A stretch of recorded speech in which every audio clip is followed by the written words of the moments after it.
So hi everyone, Kirsten. I have a kind of surprise for you guys. I don't know, maybe you won't be surprised. It doesn't matter. I have a special guest who's going to join me.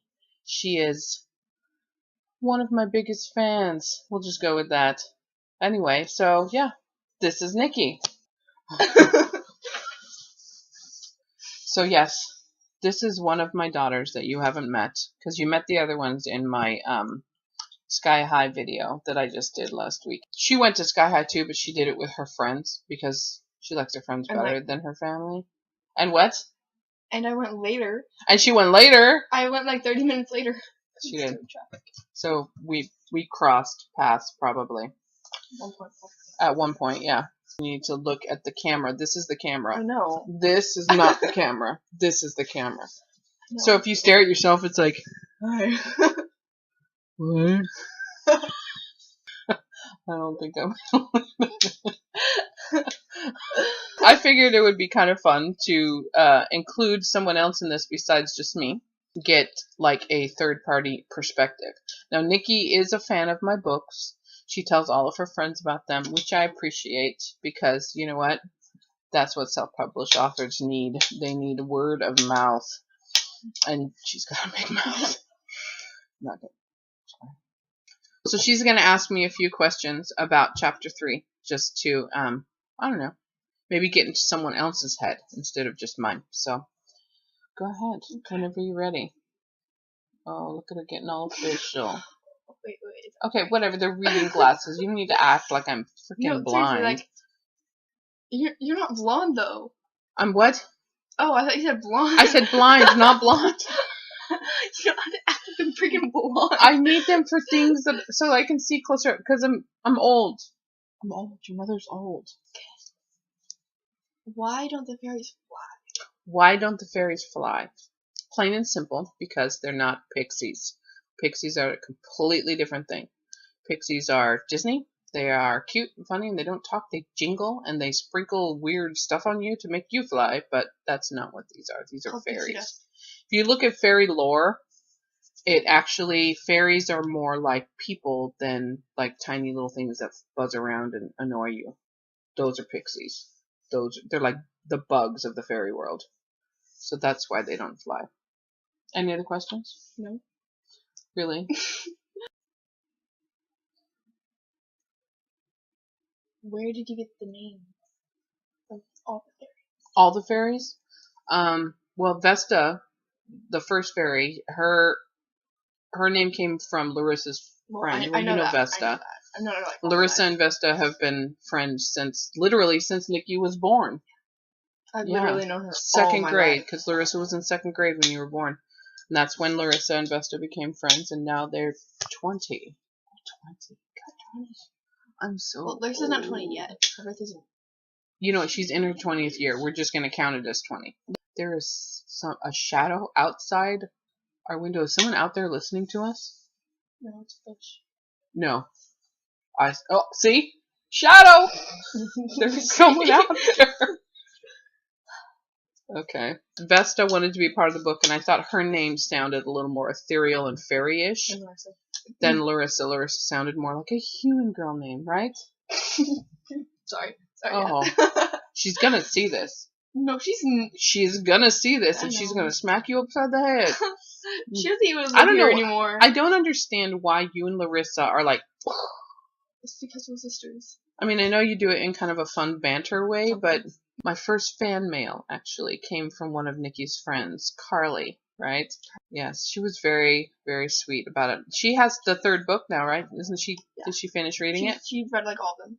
Like she read the third one? Like 3 times, yeah. Because didn't you just give it to her for Christmas or something? Mm-hmm. She reads like 5 books a week. Wow. Yeah. Now that's a reader. We'll probably have Nikki come back. Do you want to tell them about because you have a YouTube channel. There's not much on it. There's only one video, Mom. You don't want to? No, I'm good. Okay, well, eventually, when you get more videos on there, you can come on and we can, like, promote it. Help a sister out. But you're my mom. God, I look so dorky when I try to be cool. I was smart like that. I'm just like, are you mad? Or not mad? Oh, I hate that. Like The or nah thing. Or nah. It's I like just that. like, Are you mad or not mad? I like that one better. well, it's still stupid. I don't like either of them. I just think it's dumb. It's funny. Just say, are you mad at me? Or not. No, not even or not. Let them answer. Are you mad at me? I'm going to need my glasses. And you can go now. You can go. You're dismissed, Miss Take my Fang. pen back. And I'm going to read chapter 3. So, here we go. We're ready for chapter 3. Chapter 3. Vesta Asjinn. Whoa! Larissa breathlessly said as she quickly put her whole body in reverse to avoid a collision. Her heart was beating fast at the shock of someone being that close to her. She paused, putting her hand on her chest to calm herself, took a few deep breaths, and finally came back to her senses. You scared the crap out of me, she said to the girl, who was standing in front of her. Larissa didn't make eye contact with her, which was something she avoided with everyone to protect herself, but that didn't mean she didn't see her. She almost immediately noticed several things about the girl who stood there unmoving and unshaken. She was tall, about an inch taller than Larissa, and being 5 feet 8 inches tall, that was saying something. She had bright red hair, which fell in waves past the middle of her back. It wasn't frizzy, but rather thick and shiny and looking somewhat like fire.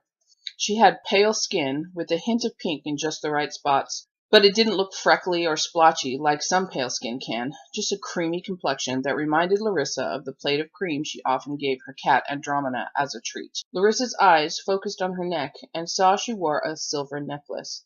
Hanging from the chain was a star about the size of a quarter. Larissa noticed as she counted the points in her head. It wasn't a Star of David or a religious symbol like that, and it wasn't a pentagram either. 7 points. What do you call that, a sevenogram? She thought to herself. In the center of the star was an amethyst stone about the size of a pea, cut and faceted so that depending on which way the light hit it, it shined with either a reddish or a bluish glow in the middle. She was thin, almost too thin, but the way her clothes hung on her, it made her look like she was a more normal weight. She wore jeans that were slightly flared, and she sported a tunic-type flowing top that was peach-colored with purple flowers, leaving the impression of a postmodern hippie chick. Larissa then saw that her sandaled feet had perfectly manicured toenails. She noticed when the girl tucked her thick red hair behind her ear that the flame-red fingernail polish exactly matched the color on her toes. She didn't look familiar, but not too many people did. Larissa made it a point to not pay too much attention to the people around her. She stood for a second, taking in the details of this strange girl, when she noticed something. The girl was smiling at her. Really? Larissa thought to herself, and she waited. She waited for the joke, or some sort of nasty comment. But it didn't come. Sorry, the tall girl said. I didn't mean to scare you. That's okay, Larissa replied, still surprised at the lack of hostility. I just didn't see you there. The two girls stood in awkward silence for a few moments, Larissa wondering why the girl was staring at her so hard. It was making her seriously uncomfortable. Larissa didn't like the exposed naked feeling the girl's stare was giving her, and she wanted it to stop. Larissa chanced to meet the girl's eyes and was surprised at what she found. They were 2 green orbs that reminded Larissa of lily pads floating undisturbed in a lake. When she focused on them, that naked, uncomfortable feeling got more intense, and Larissa looked away with a jerk and turned swiftly to walk away from the girl. Hey, can you help me? The girl asked as she grabbed Larissa's arm and gently turned her back to face her. Larissa wasn't used to being touched by people she wasn't related to. The girl seemed to sense that. It made her uncomfortable when Larissa stared at the hand that still grasped Larissa's arm. She let go of her hold on Larissa's arm and waited for an answer. I don't know. What do you need help with? Larissa responded cautiously. The girl giggled a little nervously and said, First day of school. I don't know my way around, and I notice you have the same math book as I do. She tilted the book in her arm down to show the math book to Larissa. Larissa looked at the book and recognized it as the same one she'd just removed from her locker. I know there's probably more than one Algebra 2 class, but I was wondering, do you happen to have Gravender for Algebra 2 this period? I do, Larissa replied simply. Well, the girl continued, I don't know my way around. Think I could walk with you to class? Larissa eyed her warily. After some trepidation, she finally shrugged and said, Free country, I guess. Great, the girl said, almost too cheerfully, and she turned and walked next to Larissa down the hall to the classroom. Larissa didn't talk. She just let the girl rattle on as they walked, slightly amused and a little irritated at the same time. But something about this girl piqued her interest. Who was she? And why did it seem that she had singled Larissa out to befriend? How long would she be her friend before the rest of the school and their attitude towards Larissa tainted the blossoming friendship and changed it forever? Should she take a chance to get to know this girl? Or was it inevitable that they could not be friends because of her position at the school? The questions raced in her mind while the red-haired girl jabbered on next to her. This is my favorite This is my least favorite thing about switching schools. I mean, don't get me wrong, sometimes it's fun to go to a new place, but the first day when you're new and no one knows you, it's like so totally intimidating, don't you think? The girl continued without waiting for Larissa to respond. I mean, the stares and the talking, everyone wondering about you, but too afraid to just come up and ask? Wow, I'm amazed that I survived all the moving around. Larissa stopped at the door to the classroom and motioned to the girl that this was where they turned. The girl smiled at Larissa, turned, and entered the classroom with Larissa right behind her. That's Mrs. Gravender. Larissa pointed to the teacher fiddling with something in her desk drawer. Since you're new, you should probably talk to her first. She left the girl at the front of the classroom and took a seat near the back of the classroom, her usual seat if she had a choice. It was behind everyone, so she wasn't able to be seen by them. It never worked. She ended up being targeted anyway. But the out of sight, out of mind philosophy wasn't one she was willing to give up on yet. The bell rang and the other students took their seats. Larissa got out a notebook and began doodling on it.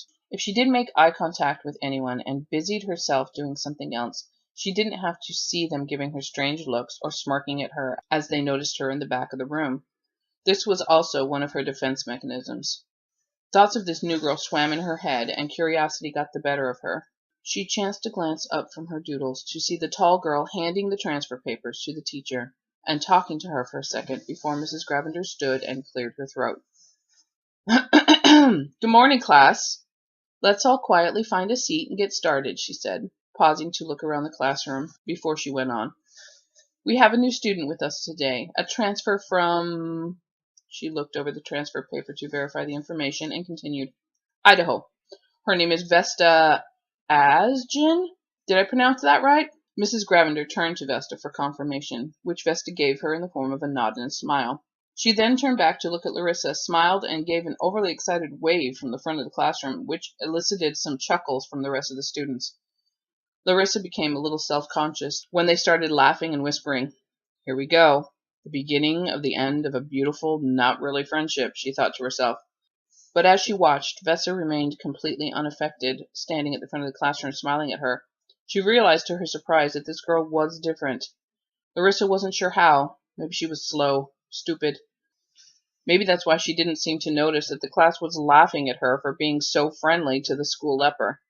Maybe she didn't realize they were laughing at her. Or maybe she just didn't care. All these thoughts spun in Larissa's head while she watched the pretty girl, smiling at her, a warm look in her cool green eyes. Vesta, you can take a seat wherever you would like, and we'll get started, Mrs. Gravender stated, and then she grabbed a stack of papers off her desk and began handing them out to the class. Vesta glided gracefully to the back of the room and took the seat next to Larissa. Larissa gaped at her in awe, as did many of the other students, watching her get out her notebook and put it on her desk. The paper, containing several Sudoku puzzles that was being passed around, had reached the back of the class. When Vesta got her copy, she turned and handed Larissa one of her own. Larissa just sat wide-eyed and staring at the strange girl, who smiled at her so warmly. She didn't even notice Vesta was handing her something, let alone how hard she was staring until Vesta laughed at her.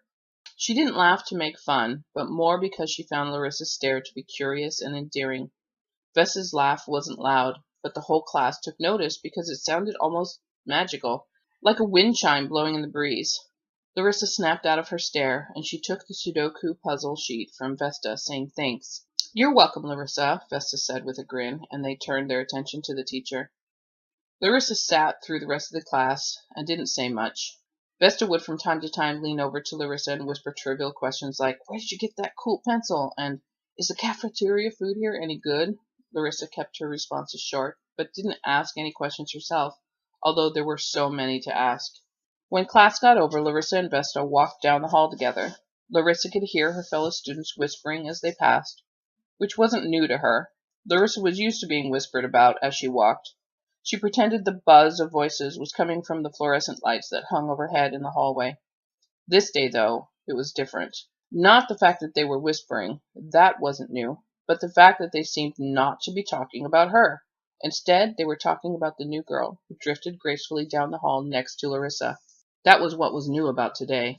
It felt a little nice to not worry about the attention being on her, but at the same time she knew the attention Vesta was getting wasn't bad. Not yet. They were merely curious about who she was at this point. Larissa knew if she continued to hang out with her, it would most definitely change. That was the nature of the beast. Even though Larissa never really had a friend or a situation to compare this to, she somehow knew that rather than good attention rubbing off on her from being around Vesta, bad attention would rub off on Vesta from being around her. Larissa had no reason to think otherwise, and so she was sure. She decided, for now, that it was kind of fun to sort of have a friend, and that she would just enjoy it while it lasted. They arrived at their lockers, which were just 2 down from each other, and they opened them and put their math books away. Larissa spoke up first and said, "I have world history next. What about you?" Vesta smiled and pulled out a small duffel bag from her locker and said, "Gym. Fun." She giggled as she shut the door to her locker and locked it. Larissa smiled as Vesta's wind chime laugh floated in the air. "Okay, well, I'll see you later then." She turned to leave, but stopped in her tracks and turned back. "Wait," she said, maybe a little too loudly. "Yes," Vesta responded, not seeming surprised that she stopped her. "How did you know my name back there?" Larissa asked. "I didn't tell you what it was." Vesta smiled warmly, absolutely unfazed by her question, and said, "Roll call. Mrs. Gravender said it. Don't you remember, silly?" "Oh yeah, sorry. I forgot," Larissa stated as she turned and continued to walk away, not quite convinced, but she accepted her answer. Vesta watched her walk away, then turned with an almost sinister grin on her face. "This is going to be too easy," she said under her breath. Vesta smugly walked down the corridor, gym bag slung over her shoulder, heading out of the school, back to her perch on the branch of her new favorite tree, where she could plan out her next step. There we go. So that was chapter 3. You met the fairy, Vesta, who was a fun character to write. In the next chapter, chapter 4, you're going to meet another character. You're going to meet Leonard. You're going to get to know a little bit more about him and what makes him tick. I'm really excited to read this chapter because it's like you really start getting into the story around chapter 4. It starts getting fun in chapter 4 in my brain. So I'm really excited to get into chapter 4, and I'm going to try to get that up in the next week or so. So stay tuned. I'm going to put all the links as usual to where to get my books in any form down in the description bar. I'm going to also put links to my Twitter and my Facebook author page. Any comments that you have or questions about the book or the characters, you can put down in the comments and I'll get to them as soon as I can. Like, subscribe, share it, pass it on, encourage your friends to subscribe. Spread the word. I appreciate it. Happy Wednesday. Thanks, guys. Bye.